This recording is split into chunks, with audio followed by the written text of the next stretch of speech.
Welcome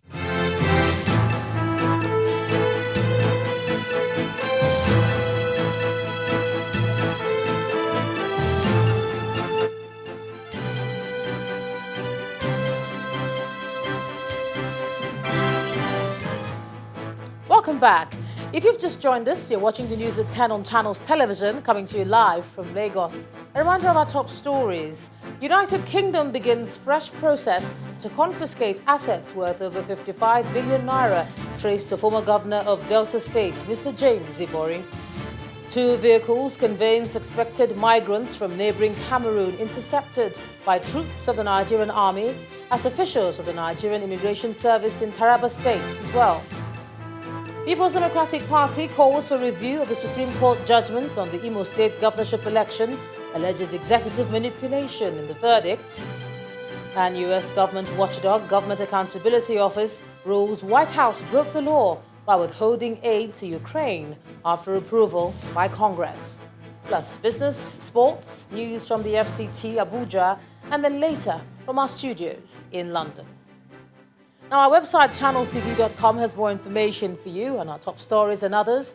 Subscribe and watch Channels Television's live stream on YouTube and other social media platforms using your mobile device browser, or download the Channels TV app for Android and iOS devices from their respective stores.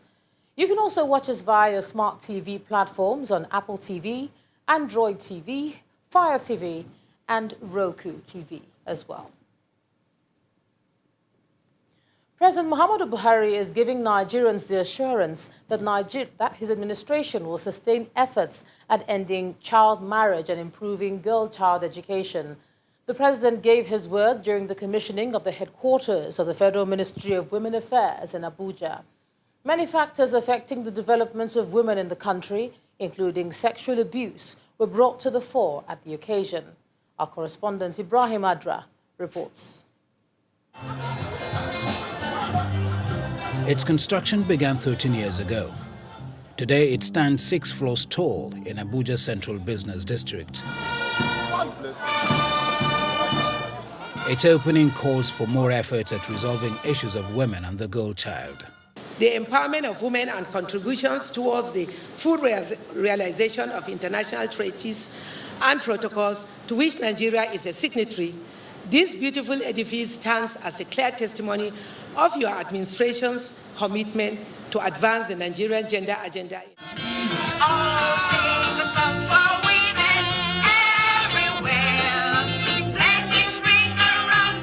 The women are excited, hoping the new office will renew efforts at championing their causes. If the government will focus on this area to defend every child that is a girl or a woman from being abused, and to see that our women are well educated. We want to see more awareness creation, we want to see more advocacy, we want to see more harmony in the way women non-governmental organizations function. There are a lot of challenges Nigerian girls have been facing, especially the case of rape, and she has taken that upon herself. President Buhari rose to say he is aware of the challenges, stating his administration's resolve. Our quest is to ensure that concerns of women, children, and other vulnerable citizens are given prominence and ultimately addressed. In particular, we are laying great emphasis on education of the girl child. The high level number of young girls who are out of schools or unable to complete school due to socio-economic pressure is disturbing and must be addressed. Development partners and government officials attended the event, promising more support to issues of women, especially sexual violence. With only a few women holding elective and appointive positions, several cases of abuse and lack of access to education, officials in the Ministry of Women Affairs have their duties cut out for them. From Abuja, Ibrahim Adra, Channels Television News. Meanwhile, the president will depart Abuja tomorrow, Friday, January the 17th, for London to participate in the inaugural UK-Africa Investment Summit holding on Monday, January the 20th, 2020. According to the organizers, the event, hosted by the British Prime Minister Boris Johnson, is expected to bring together African leaders, international business chief executives, and heads of international organizations. Issues of sustainable finance and infrastructure, trade and investment, future African growth sectors, and clean energy and climate are expected to dominate discussions at the summit. While in the UK, President Muhammadu Buhari is expected to meet with the head of the Commonwealth, Prince Charles, in Glasgow, Scotland, as well as Prime Minister Boris Johnson. And he's expected back in Abuja next Thursday. Let's cross over to Abuja now. Here's Makwe Ogun Yusuf. Makwe. Hello, Ijeoma. It's good to see you, and we welcome our viewers to our Abuja studios. Now, the People's Democratic Party is calling for the immediate review and reversal of the decision of the Supreme Court on the Imo State governorship election. Addressing journalists in Abuja after a meeting of the National Working Committee of the party, the party's national chairman, Mr. Uche Secondus, says that the review would be in the interest of justice. Mr. Secondus explains that the party's NWC had examined all the issues relating to the judgment and alleges that the apex court, as presently constituted, has become heavily compromised. The PDP chairman insists that the panel should recuse itself from the remaining governorship petitions pending before the court. Our party has it in good authority that Justice Tanko and his panel are working on instruction from certain forces in the presidency to use the Supreme Court to take over states lawfully won by the PDP and award them to APC. The PDP, therefore, advises Justice Tanko not to allow himself to be used to push our nation to the path of anarchy and constitutional crisis, as any further attempt to subvert the justice in the pending petitions in Sokoto, Bauchi, and Benue, Adamawa, as well as Kano and Plateau states will be firmly and vehemently resisted.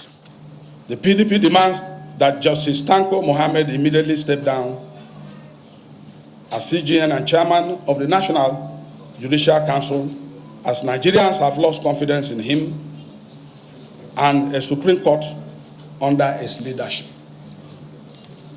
Justice Tanko must not head the panel to determine the remaining election petition before the Supreme Court. We demand that the decision of the Supreme Court on the Imo governorship election be reviewed and reversed in the interest of justice. Meanwhile, the PDP's concerns seem not to bother Governor Hope Uzodinma, as he officially resumed today as the governor of the state after his swearing in yesterday. The new governor earlier arrived at the government house in Owerri, accompanied by some of his aides and political associates in the afternoon. Thereafter, he held several crucial meetings behind closed doors with various stakeholders, including top officials of the Imo State Civil Service and all the security chiefs in the state. Mr. Hope Uzodinma was sworn in by the state's chief judge in Owerri yesterday after he was confirmed as duly elected by the Supreme Court on Tuesday, which removed Mr. Emeka Ihedioha as governor. Away from politics, Nigeria has lost over ₦1 trillion to abandoned projects in the Niger Delta region. And this is coming from the Minister of State for the Niger Delta Affairs, Mr. Tayo Alasha-Adura.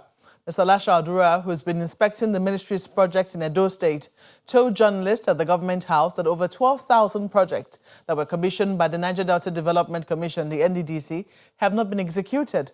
The minister says the forensic audit of the projects is the first step in tackling corruption, which had bedeviled the ministry in the past. On his part, Governor Godwin Obaseki is soliciting collaboration between member states and the Ministry of the Niger Delta on economic development of the area.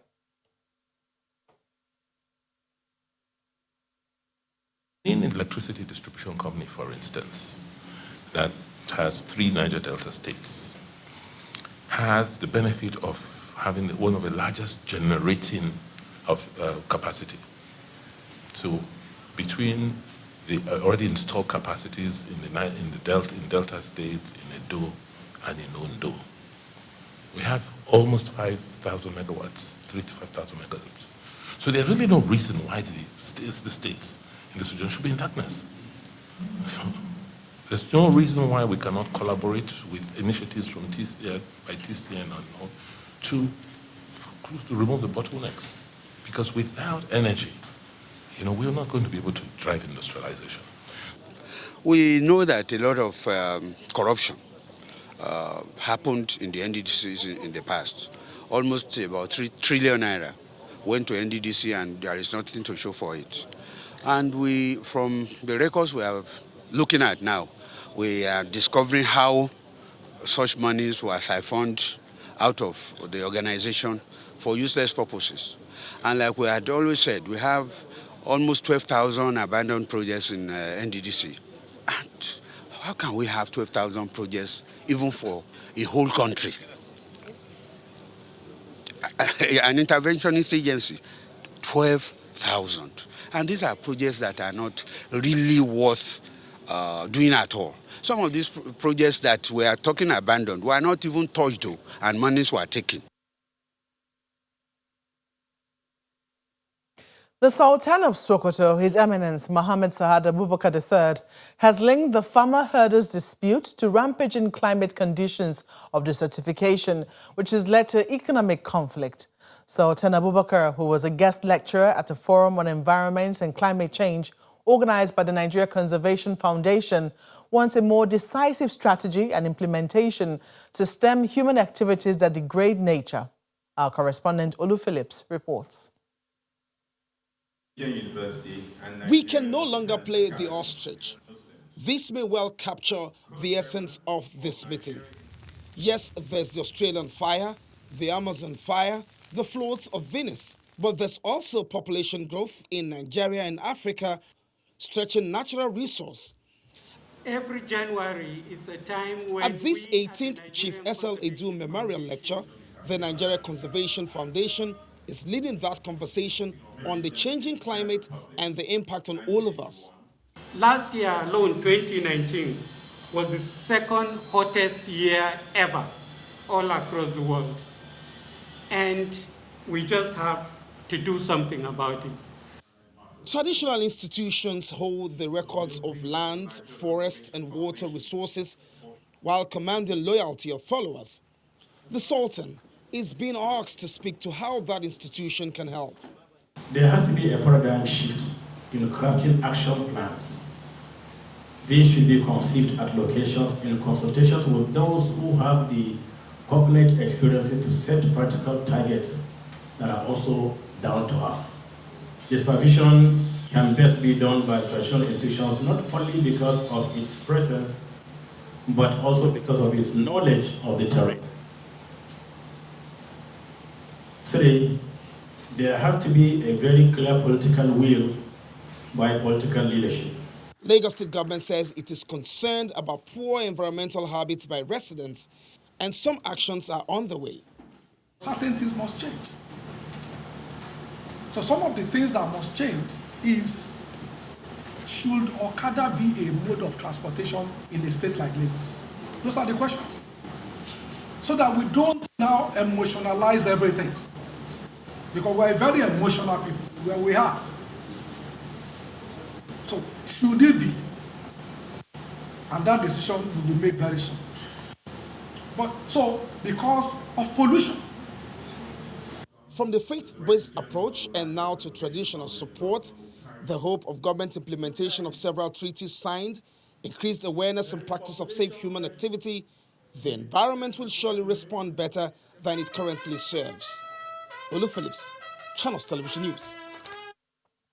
When the news at 10 returns, English-speaking finance ministers and central bank governors in West Africa reject Côte d'Ivoire's renaming of proposed single currency as CFA franc. That's on Business News. Do join us again.